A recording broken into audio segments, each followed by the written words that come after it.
në pjesën e Sudanit, do të kemi një përzierje jashtëzakonisht e madhe të interesave të Izraelit, të Turqisë dhe Arabisë Saudite, dhe mendoj po edhe Egjiptit po ashtu. Por për Izraelin pika kyçe që është rrezikun për të ardhmen për një konflikt të mundshëm është Turqia, pas Iranit.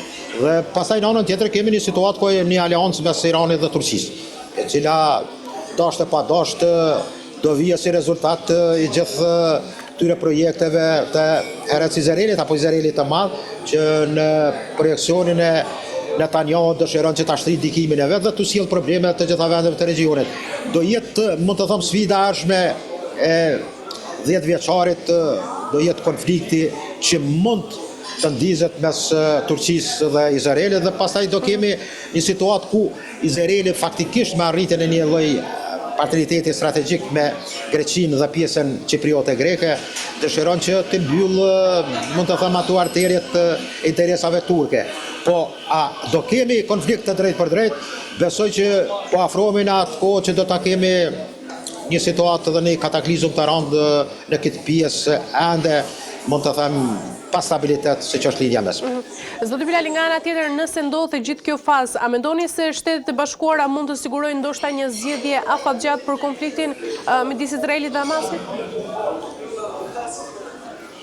Po, amerikanët në strategjinë e tyre të sigurisë nacionale të hartuar nuk e specifikojnë, ndoshta meqense është pikë e ndihshme edhe për amerikanë lidhja mes, për shkak të burimeve që ka kjo zonë e botës dhe është, mund të them, po shif në këtë pjesë ka lindë edhe njerëzimi dhe mendoj që do jetë për secilën fuqi me interes. Amerikanët do kërkojnë që ta krijojnë një stabilitet brenda atë që është me interes të Izraelit, por duke mos lënë anash as interesat e vendet tjera, sidomos atyre arabe, por edhe turke. Mendoj që amerikanët në strategjinë e tyre do jenë prapa Izraelit në çdo kohë. Dhe kjo do sjell prap problematikat e veta. Kush do jetë në të ardhmen fuqia cila mund të implikohet, sidomos interesat kineze, një brez një rrugë apo rruga e Mendavsh, pastaj edhe interesat turke, ruse, të cilat duket se kanë arritur me Al-Sharën që të krijojnë një situatë për vendosjen e jug të Izraelit të forcave të ndonjë baze të Federatës Ruse, e cila më duket që do jetë një marrëveshje dhe një pajtim edhe Izraelit për shkak të dobësimit të interesit turk në Siri, në Sham. Dhe kjo besoj që edhe vendosja e sistemit të radarëve turk ka zgjuar alarm tek Izraeli, sepse çdo manovrim i forcave të IDF-it izraelit, sidomos atyre ajrore, do jetë problematike që do kapet nga radarët elektronikës turke. Dhe kjo mendoj që do jetë një situatë me të cilën amerikanët do kenë vështirë të arrijnë një paqëtim çfarë dëshirojmë të gjithë, dhe mendojmë që do të kemi situata të papritura edhe në vitin 2026 por edhe në vite tjera. E qartë, mirë, zoti Bilali, për ta mbyllur pyetja fundit sa i përket edhe zgjedhjeve që u zhvilluan në Kosovë, si e keni parë të gjitha rezultatin e këtyre zgjedhjeve deri më tani? Në qoftë se bën edhe një herë pyetje, nuk e dëgjova mirë. Sa i përket edhe zgjedhjeve që ndodhen në Kosovë, si e keni parë të gjithë zhvillimin e këtyre zgjedhjeve dhe rezultatin e tyre deri më tani? Për Kosovë, zgjedhjet në Kosovë. Po. Po, shef, mendoj që këto zgjedhje kanë mësuar fiasko opozita dhe ka qenë fitore sensacionale, cila mendoj që shef, opozita duhet të reflektojë shumë.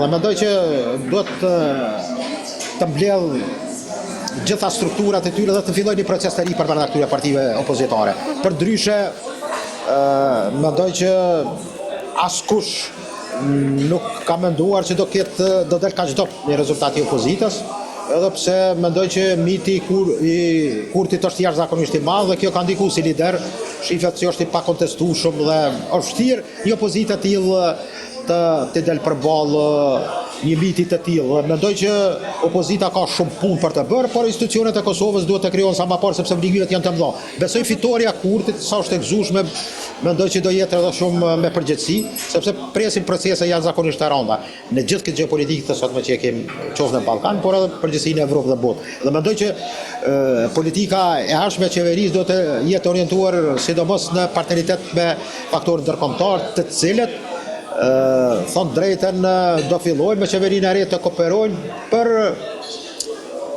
disa pika që do jenë jashtëzakonisht mund të thëmë të rënda dhe përgjithësia e rëndë dhe për qeverinë ardhshme. Do të ti mund të kesh privilegje, por ke përgjithësi të mëdha dhe besoj që në këtë drejtim qeveria ardhshme Kurti gjendet para sfidave të mëdha, edhe pse fitoria është jashtëzakonisht e këndshme, mendoj që do jetë me obligime shtesë dhe përgjithësi të cilat kanë bëjnë kryesisht në raportet me Serbinë dhe besoj që do jetë një situatë e cila nuk është lehtë të menaxhohet apo të vendoset, sidomos për obligimet që kanë të bëjnë me aneks marrëveshjen e Orit, të cilat janë marrë obligime edhe nga të dy palët, por trysnia ndërkombëtare është që të bëj presion që draft statusi i asociacionit të shkojnë në gjykatën kushtetuese. Për përfundim mendoj që rrethoj pike që opozita duhet të arrijë në një pikë të një konsenzusi që të reformatizohet dhe të konsolidohet brenda 4 viteve të ardhshme. Për ndryshe, mendoj që gjitha analizat që janë bërë nëpër studiot televizive, mendoj unë edhe para 2-3 dite kam shprehur që do jetë intermet.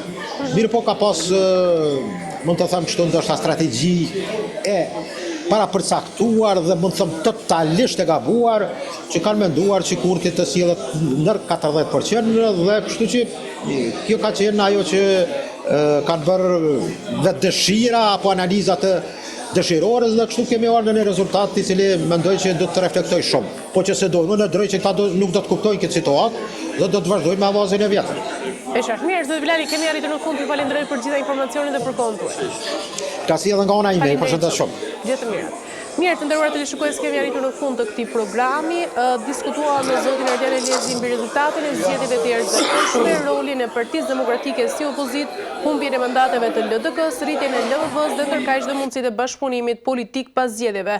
U trajtua gjithashtu procesi zgjedhor, roli i KQZ-s dhe ndikimi i votave të diasporës dhe atyre me post. Me zotin Lutfi Bilali u fol për takimin ndërkombëtar të fundit, takimi i tretë Zelenski-Trump për planin e paqes në Ukrainë, ndikimi i bombardimeve ruse në Kiev dhe ndërkaq roli i SBA-s dhe Mbretërisë së Bashkuar. Po ashtu diskutua takimi i Netanyahu-Trump për armpushim në rripin e Gazës, sfidat për fazën e dytë të negociatave dhe roli i shteteve ndërmjetëse si Katari, Egjipti dhe Turqia. Dhe përfundimisht u theksua ndërkaq dhe rëndësia e bashkëpunimit ndërkombëtar dhe politik për stabilitetin e vendit dhe rajonit, si dhe pritshmëritë për një qeveri të re dhe proces paqësor në Ukrainë dhe lindjen e mesme. Me kaq po mbyllim këtë emision, shihemi në emisionin e radhës.